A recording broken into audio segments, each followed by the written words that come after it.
O grande conflito. Capítulo 41. Será desolada a terra. Os seus pecados se acumularam até ao céu, e Deus se lembrou das iniquidades dela. No cálice em que vos deu de beber, dai-lhe a ela em dobro.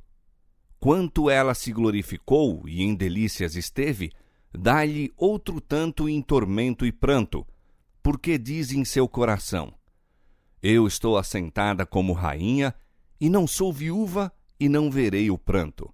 Portanto, num dia virão as pragas, a morte, e o pranto e a fome, e será queimada no fogo, porque é forte o Senhor Deus que a julga.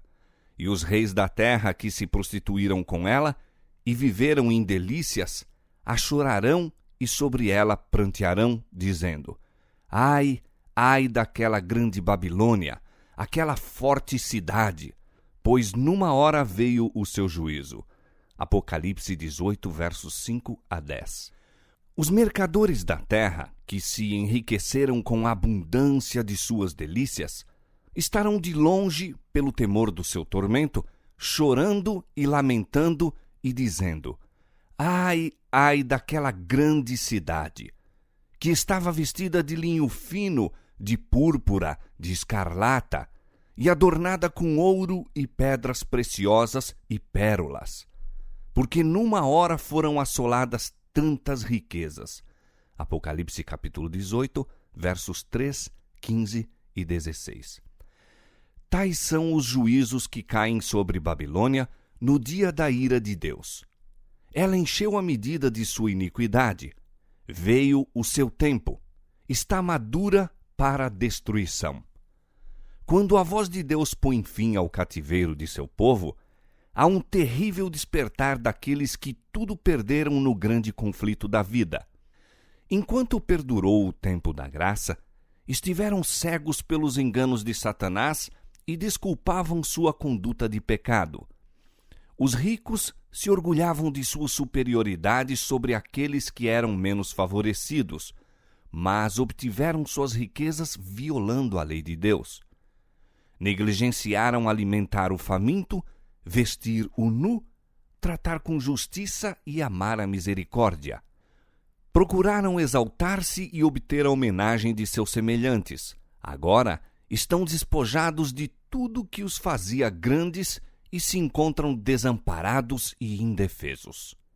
Olham com terror para a destruição dos ídolos que antepuseram ao seu Criador. Venderam a alma em troca das riquezas e gozos terrestres e não procuraram enriquecer para com Deus. O resultado é que sua vida foi um fracasso. Seus prazeres agora se transformaram em amargura, seus tesouros em corrupção. Os ganhos de uma vida inteira foram, em um momento, varridos. Os ricos lastimam a destruição de suas soberbas casas, a dispersão de seu ouro e prata. Mas suas lamentações silenciam pelo temor de que eles próprios devem perecer juntamente com seus ídolos. Os ímpios estão cheios de pesar, não por causa de sua pecaminosa negligência para com Deus e seus semelhantes, mas porque Deus venceu. Lamentam que o resultado seja o que é, mas não se arrependem de sua impiedade. Se pudessem, não deixariam de experimentar todo e qualquer meio para vencer. O mundo vê aqueles dos quais zombaram e escarneceram e que desejaram exterminar passarem ilesos através das pestilências, tempestades e terremotos. Aquele que é para os transgressores de sua lei um fogo devorador, é para o seu povo um seguro pavilhão. O ministro que sacrificara a verdade a fim de alcançar o favor dos homens, percebe agora o caráter e influência de seus ensinos. É evidente que os olhos oniscientes o estiveram acompanhando enquanto se achava ao púlpito, enquanto andava pelas ruas, enquanto se confundia com os homens nas várias cenas da vida. Toda a emoção da alma, toda a linha escrita, cada palavra pronunciada, todos os atos que levavam os homens a descansar em um refúgio de falsidade esteve a espalhar sementes, e agora, nas infelizes e perdidas almas em redor dele, contempla a messe. Diz o Senhor: curam a ferida da filha de meu povo levianamente, dizendo: paz, paz, quando não há paz. Entristeceste o coração do justo com falsidade, não o havendo eu entristecido, e esforçastes as mãos do ímpio, para que não se desviasse do seu mau caminho e vivesse. Jeremias capítulo 8, verso 11, Ezequiel capítulo 13, verso 22. Ai dos pastores que destroem e dispersam as ovelhas do meu pasto. Eis que visitarei sobre vós a maldade de vossas ações. Uivai, pastores, e clamai, e rebolai-vos na cinza, principais do rebanho, porque já se cumpriram os vossos dias para serdes mortos. E não haverá fugida para os pastores, nem salvamento para os principais do rebanho. Jeremias capítulo 23, versos 1 e 2, capítulo 25, versos 34 e 35. Ministros e povo veem que não mantiveram a devida relação para com Deus. Veem que se rebelaram contra o autor de toda a lei reta e justa. A rejeição dos preceitos divinos deu origem a milhares de fontes para males, discórdias, ódio, iniquidade, até que a terra se tornou um vasto campo de contenda, uma sentina de corrupção. Este é o quadro que ora se apresenta aos que rejeitaram a verdade e preferiram acalentar o erro. Nenhuma linguagem pode exprimir o anelo que o desobediente, o desleal, experimenta por aquilo que para sempre perdeu, a vida eterna. Homens que o mundo adorou pelos talentos e eloquência, veem agora estas coisas sob a sua verdadeira luz. Compenetram-se do que perderam pela transgressão e caem aos pés daqueles de cuja fidelidade zombaram com menosprezo, confessando que Deus os amou. O povo vê que foi iludido. Um acusa ao outro de o ter levado à destruição. Todos, porém, se unem em acumular suas mais amargas condenações contra os ministros. Pastores infiéis profetizaram coisas agradáveis, levaram os ouvintes a anular a lei de Deus e a perseguir os que a queriam santificar. Agora, em seu desespero, esses ensinadores confessam perante o mundo sua obra de engano. As multidões estão cheias de furor. Estamos perdidos, exclamam, e vós sois a causa de nossa ruína, e voltam-se contra os falsos pastores. Aqueles mesmos que mais os admiravam pronunciarão as mais terríveis maldições sobre eles. As mesmas mãos que os coroavam de lauréis levantar-se-ão para destruí-los. As espadas que deveriam matar o povo de Deus são agora empregadas para exterminar os seus inimigos. Por toda a parte há contenda e morticínio.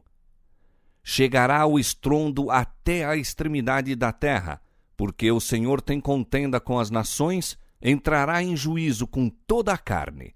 Os ímpios entregará à espada. Jeremias 25, 31. 6.000 anos esteve em andamento o grande conflito.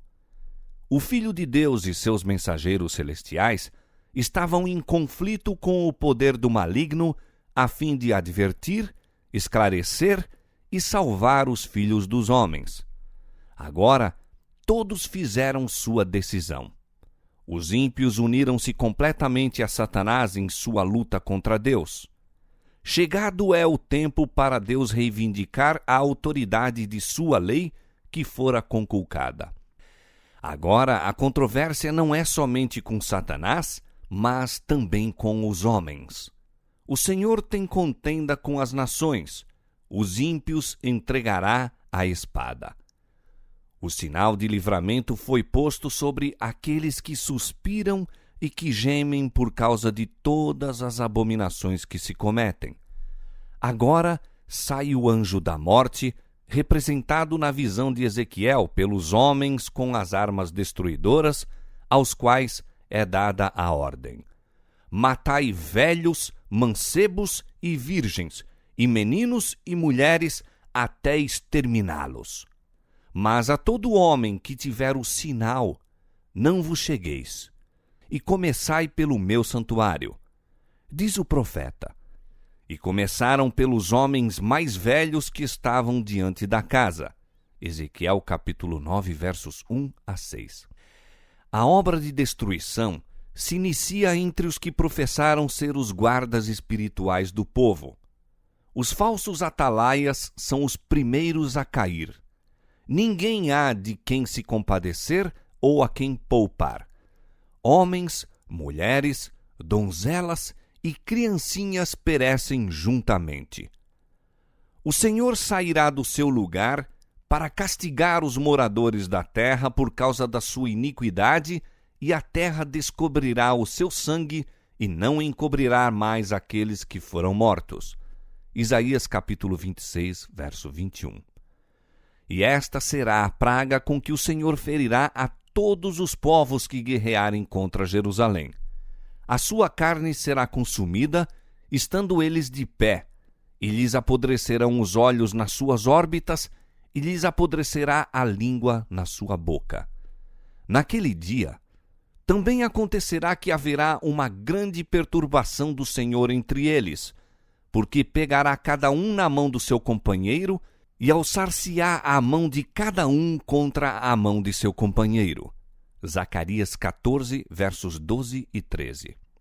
Na desvairada contenda de suas próprias e violentas paixões, e pelo derramamento terrível da ira de Deus sem mistura, sucumbem os ímpios habitantes da terra, sacerdotes, governadores e povo, ricos e pobres, elevados e baixos. E serão os mortos do Senhor naquele dia, desde uma extremidade da terra até a outra extremidade da terra. Não serão pranteados, nem recolhidos, nem sepultados. Jeremias 25, 33. Por ocasião da vinda de Cristo, os ímpios são eliminados da face de toda a terra, consumidos pelo espírito de sua boca e destruídos pelo resplendor de sua glória. Cristo leva o seu povo para a cidade de Deus, e a terra é esvaziada de seus moradores. Eis que o Senhor esvazia a terra, e a desola e transtorna a sua superfície, e dispersa os seus moradores. De todo se esvaziará a terra, e de todo será saqueada, porque o Senhor pronunciou esta palavra. Porquanto transgridem as leis, mudam os estatutos e quebram a aliança eterna. Por isso a maldição consome a terra, e os que habitam nela serão desolados. Por isso serão queimados os moradores da terra. Isaías capítulo 24, versos 1, 3, 4 e 6. A terra inteira se parece com um deserto assolado. As ruínas das cidades e vilas destruídas pelo terremoto, árvores desarraigadas, pedras escabrosas arrojadas pelo mar ou arrancadas da própria terra, espalham-se pela sua superfície, enquanto vastas cavernas assinalam o lugar em que as montanhas foram separadas da sua base. Ocorre agora o acontecimento prefigurado na última e solene cerimônia do dia da expiação. Quando se completava o ministério no lugar santíssimo, e os pecados de Israel eram removidos do santuário em virtude do sangue da oferta pelo pecado, o bode emissário era então apresentado vivo perante o Senhor, e na presença da congregação, o sumo sacerdote confessava sobre ele todas as iniquidades dos filhos de Israel e todas as suas transgressões, segundo todos os seus pecados, pondo-os sobre a cabeça do bode. Levítico capítulo 16, verso 21. Semelhantemente, ao completar-se a obra de expiação no santuário celestial, na presença de Deus e dos anjos do céu e do exército dos remidos, serão então postos sobre Satanás os pecados do povo de Deus.